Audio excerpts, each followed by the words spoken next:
Do the Blue Jackets need to add yet another big defenseman to their prospect pool? Maybe. We're going to talk about that today with Tony Ferrari on today's Locked On Blue Jackets.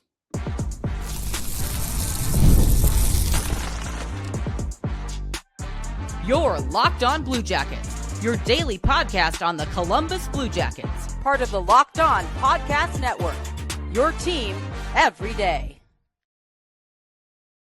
Hello and welcome to Locked On Blue Jackets, part of the Locked On Podcast Network, your team every day. I am, as always, your host, Jay Foster, here to give you the good, the bad, and the ugly about your favorite team and mine, the Columbus Blue Jackets. Before we get things started, I want to thank everyone for making this your first listen of the day every single day. Locked On Blue Jackets is free and available on all podcast platforms and over on YouTube. Like I said at the top of the show, we've got a conversation with Tony Ferrari today. We're doing another draft profile and talking about all about Malte Gustafsson today, who is a big defenseman out of Sweden. Could he fit into the Blue Jackets prospect pool? We are going to find out. I'm just going to get straight into my conversation with Tony. We are back. We have got more profiles. We have got prospects to talk about. And Tony Ferrari is here, which is really exciting for everyone involved. We're going to talk about Malte Gustaffson today.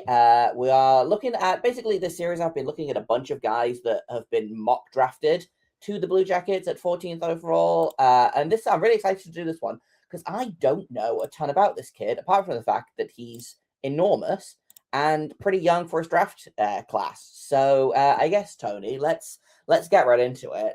What's the scouting report on Gustaffson?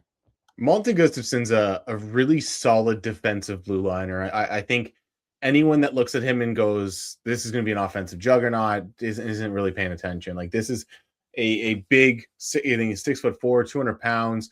He's a physical defenseman. He's an excellent positional defenseman. He's really smart, and it's just no nonsense. I think that's the biggest thing with his game. And one of the things I've noticed throughout the year is that the big thing with Gustaffsson that really shot him up my board personally is he started the year at the junior level in Sweden. He's really good. He's excellent positionally. Skates really well. There's no like massive concern about his game, and he moves the puck pretty well too. He's not a guy that you can't rely on to at least get the puck moving in transition. But when he went to the men's level, you're like, okay, this is where he's going to be tested. This is where you're going to start to see some flaws. And I actually think he played better at the men's level. His game really started to develop. And the big thing that came was he got to the men's level and he started hitting people. He started using his physicality so much more. And not just in a cut guys off along the boards and do things like that. He was going in there and throwing big hits along the boards. He was a guy that really just seemed to understand that this is where he can use the bully factor in the SHL. And it was almost like he didn't want to hit kids because like assaulting minors is illegal, but he gets to the SHL and he's like, these are adults. Like, these are grown men. Yeah. Time to do crime. Like, it doesn't matter if they have children and wives at home. Like, I'm going to crush them. And that element really started to move things up for him. And I think just his overall game, he's so smart defensively. He's so positionally sound. He's got a great stick, and he skates really, really well. And I think that's the biggest thing is there's some other defensemen in this draft class that I think they can skate forward really well, or they can skate backwards really well, but they don't have both.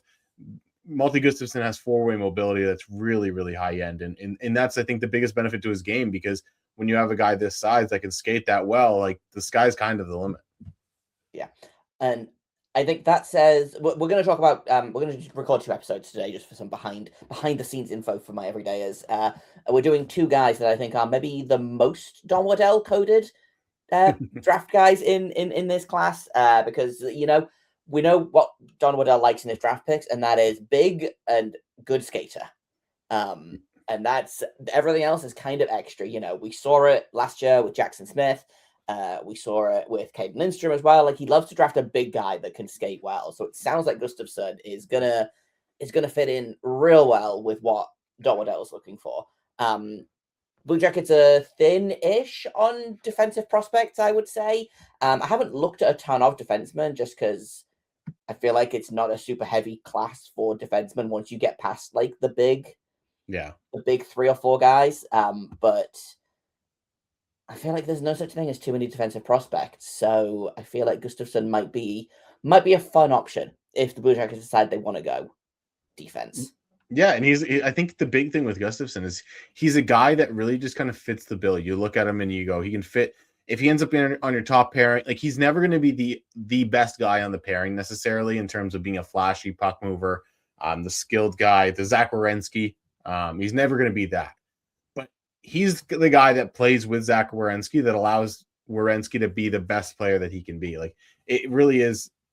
He's such a calming presence on the back end. And like I said, he has a good shot. He's a very good passer. He's just not that dynamic offensive defenseman. So maybe he's a two-way guy at the next level. Like he did have 12 points in 19 games at the U20 level this year. At the under 18s, he was almost a point a game. So it's not like this guy's inept offensively by any means. He's a perfectly good passer, a good puck mover. He can work along the top of the zone. He's just not that dynamic presence. So he brings all that physicality. He brings the mobility. He's got the size.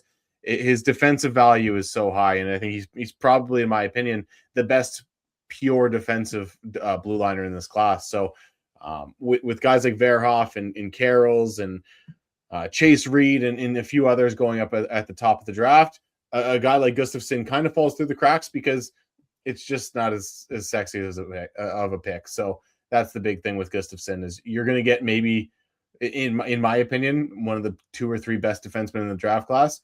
He's just not the flashiest guy, so it's not as fun to take a guy like this. In a minute, I've got more of my conversation with Tony about Gustaffson, but first I want to tell you all about Kalshi. The hunt for the Stanley Cup is on, and you can trade every game on Kalshi. Every playoff game, every series, the conference finals, and the championship.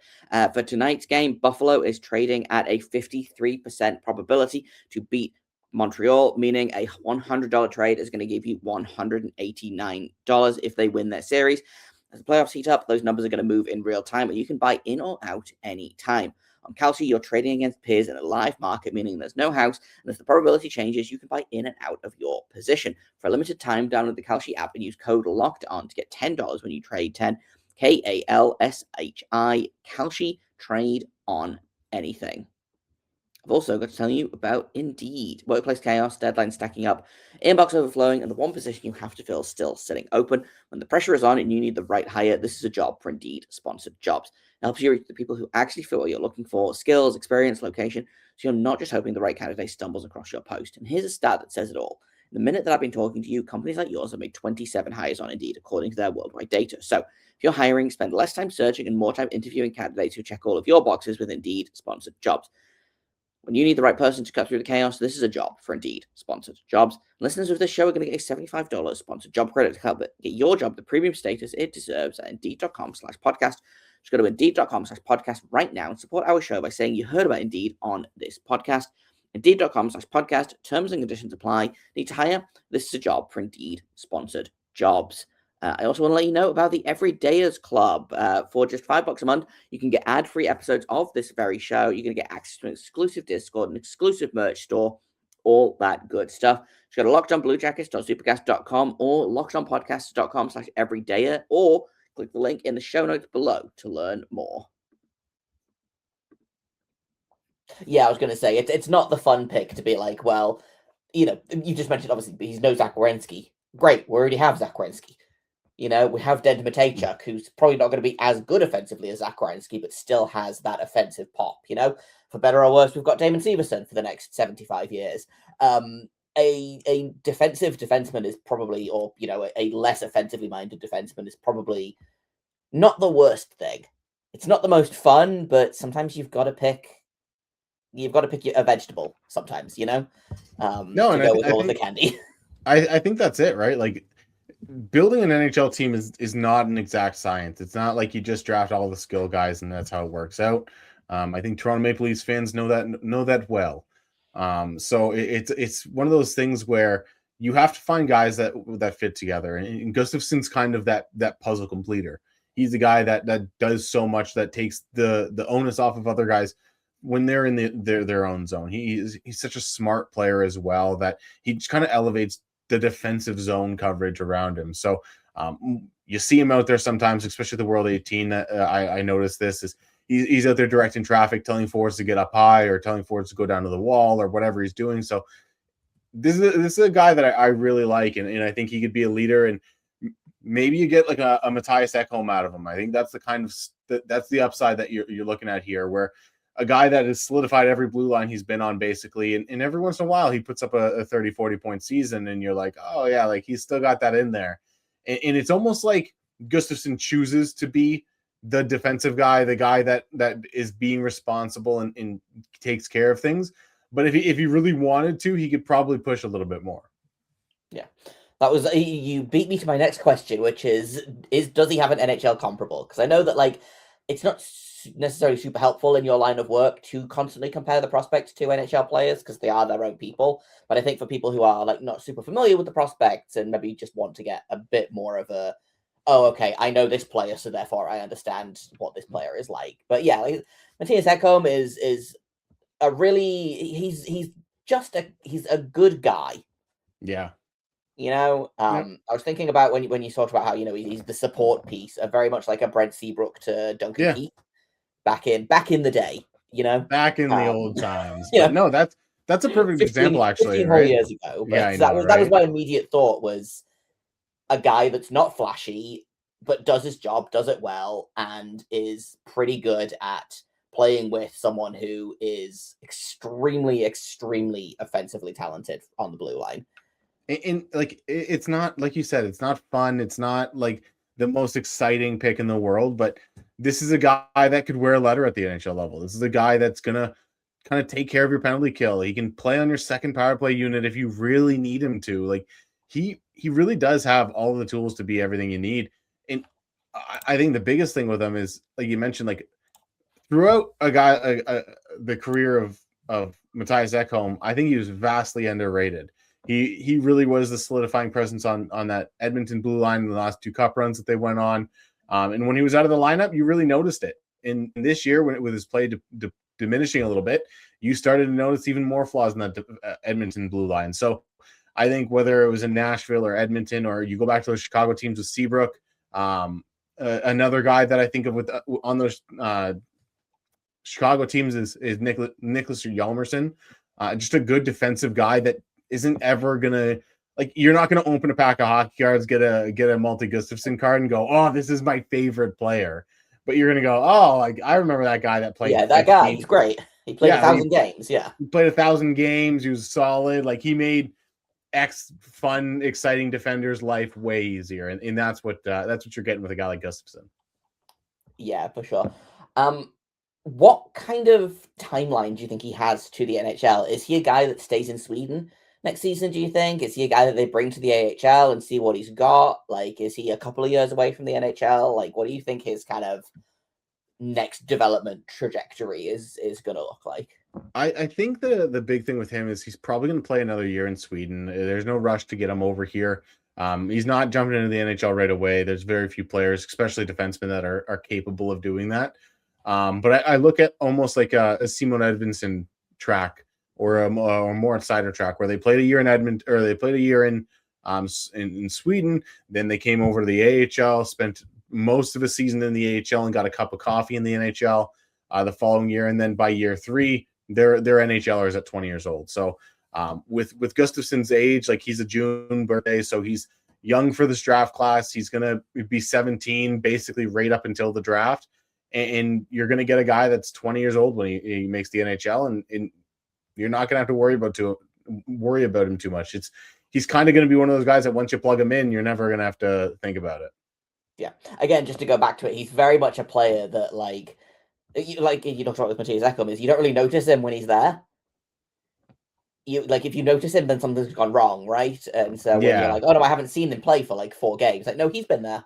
He's just been doing what he's supposed to be, which is and it's one of those favorite kind of defenseman, but I do think it is a good kind of defenseman.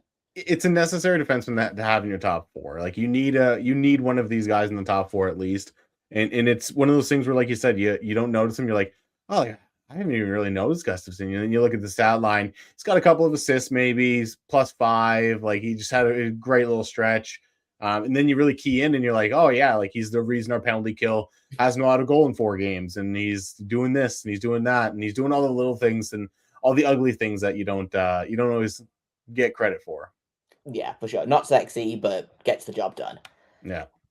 Kind of on on that note, like we've talked a lot about kind of things he's good at, his strengths. Is there anything that you think is like a potential, not a red flag necessarily, but is there anything that you're looking at and thinking, right, if he fixes that, then his NHL chances or like his ceiling goes way up?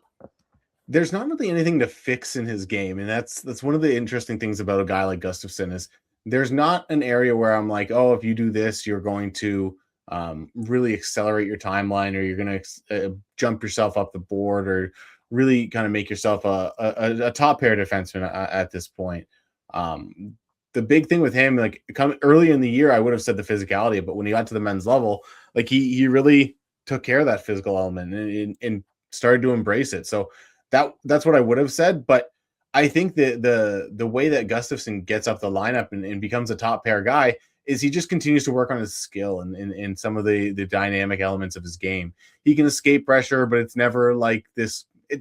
You're never going to mistake Malte Gustaffson for Quinn Hughes. Like that's not a thing. And the reality is, like, you're not mistaking many defensemen for Quinn Hughes or Cale Makar or Lane Hudson, some of these top end offensive juggernaut defensemen. So if he develops that kind of stuff, then sure, maybe he's a top pair guy and becomes a bit more of a truly offensively impactful player. But Gustavsson doesn't have many holes in his game, and that's kind of the difficult part about evaluating a kid like this, because there's not many holes in his game, but he's also, the upside is somewhat limited by the fact of he's not really an offensive dynamo.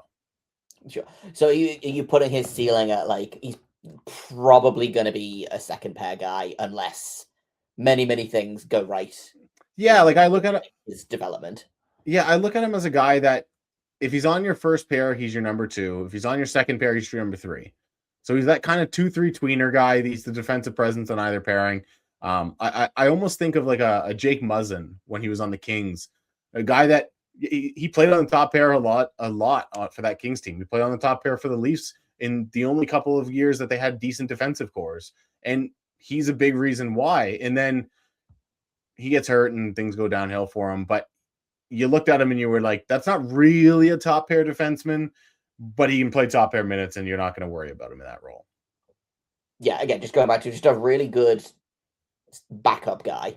Yeah. Let the top guy do his thing, and then he's there in case there's any disasters, which there are a non-zero amount of disasters on the Columbus blue line. So it's fine, But it's fine. They're developing. It's fine. They're all babies. They're not all babies. They're all adults now.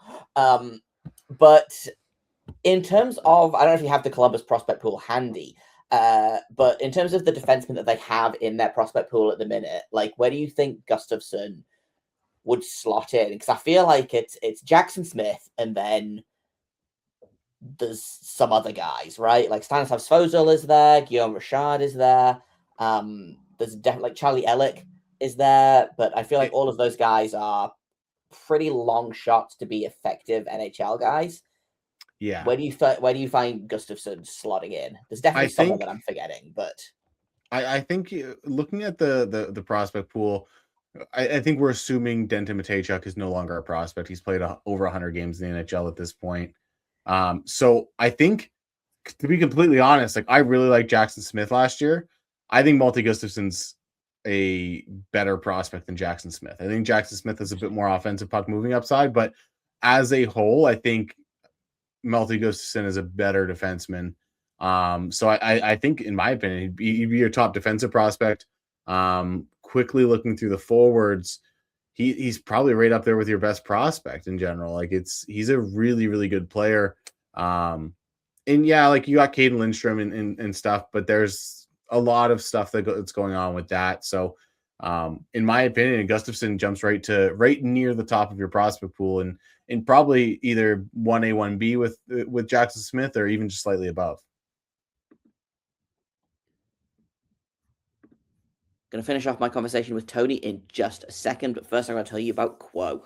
Missed calls and slow follow-ups are killers for businesses. That's how money gets left on the table without people even realizing it, and that's why today's episode is brought to you by Quo, spelled Quo, the business communication system built so you never miss a call. Quo helps businesses keep every conversation organized by letting your entire team manage calls and texts from one shared number. No more drop messages, missed opportunities, or disconnected communication. It's designed for how modern businesses actually operate. My favorite part, everything lives in one clean thread. You don't have to play phone tag. No one misses anything. You can just be on the same page as literally everyone else in your company. And it makes your business feel way more organized and responsive. Money is on the line, so always say hello with Quo. Try Quo for free, plus get 20% off your first 6 months. You can go to quo.com/lockedonnhl. It's Quo, QUO.com/lockedonnhl. Yeah, the Blue Jackets prospect pool is in a weird place at the minute because obviously they've graduated most of their, lottery or lottery adjacent picks into the NHL, right? Like Fantilli's not a prospect, Kent Johnson's not a prospect anymore, Denver Bataychuk we've graduated, and so we're really kind of it's all of the second round picks and the guys that were just drafted that are kind of in the mix now. So they're in a weird place where they've got plenty of prospects and plenty of what I would probably consider solid B prospects. Yeah. But they don't super have outside of Jackson Smith or ostensibly Caden Lindstrom, depending on how you feel about Caden Lindstrom. Don't know their skating prospect pool is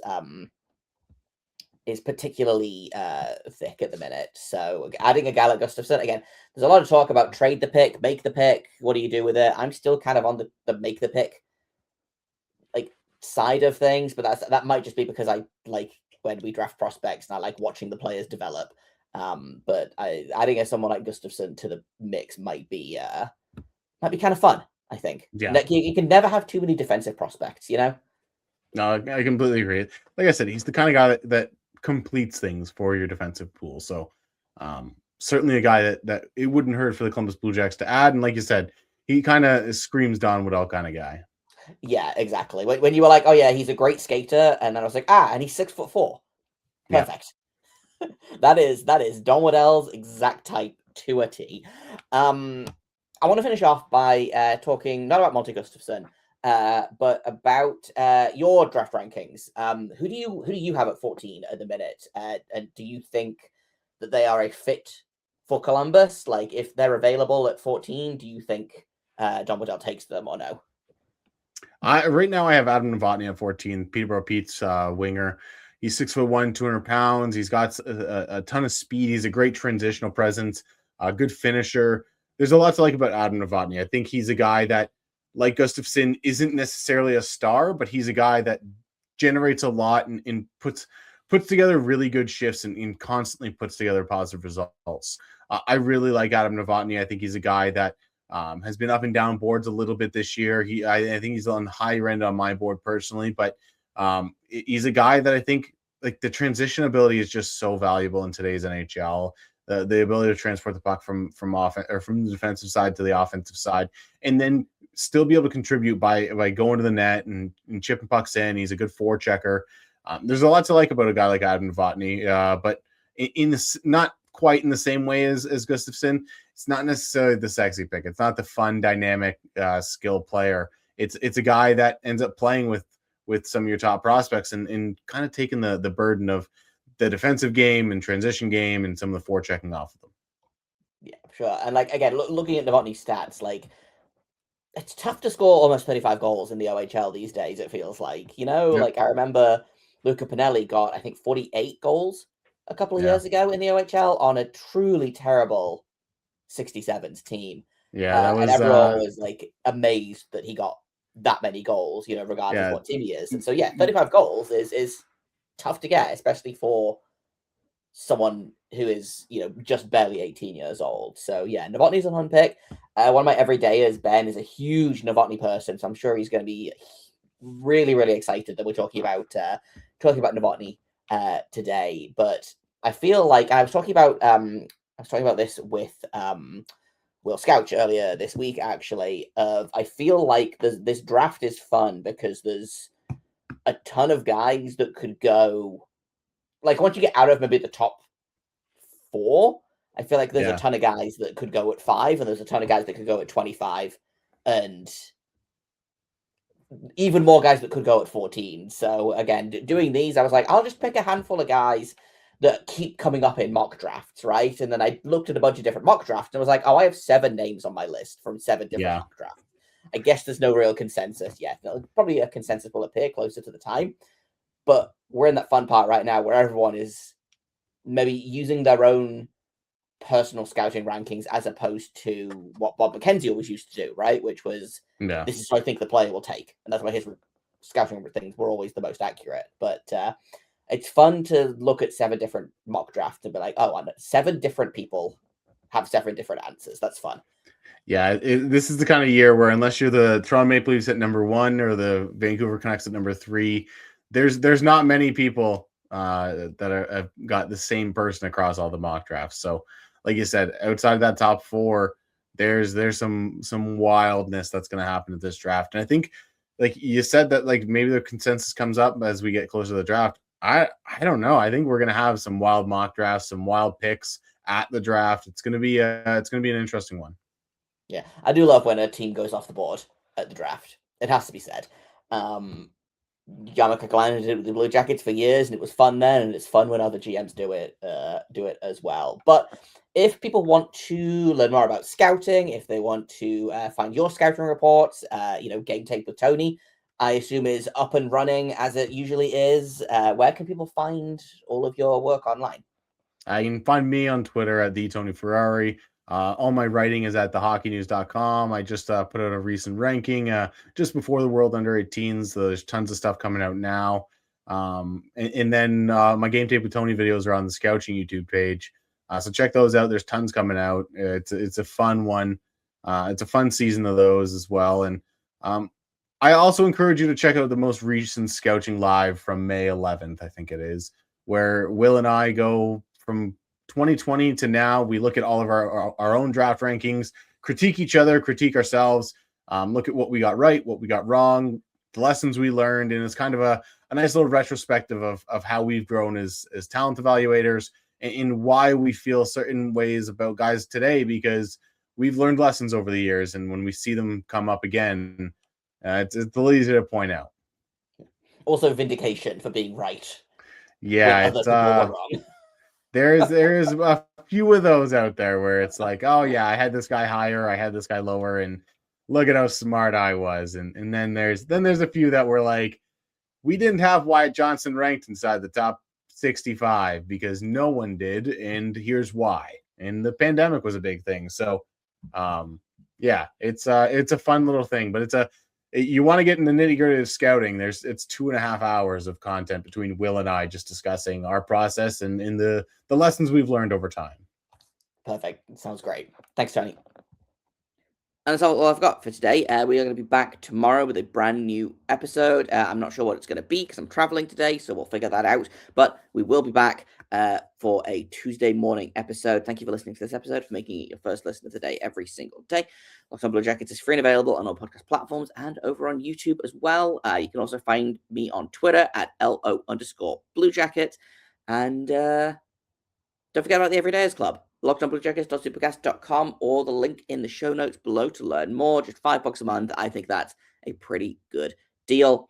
Once again, thank you for listening, and until tomorrow, make sure you stay locked on.